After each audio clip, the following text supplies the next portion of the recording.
యుద్ధం వినటం వేరు, చూడటం వేరు, చేయటం వేరు.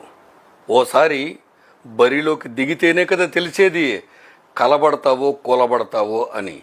నీ విజయానికి పూర్తి బాధ్యత నీదే. నిన్ను కాపాడడానికి ఎవరూ రారు.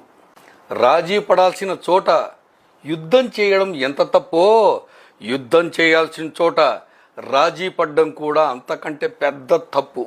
నీకంటే పైనున్నోని చూసి ఈర్ష్యపడకు. నీ మీద నీకే అసహ్యం వేస్తుంది.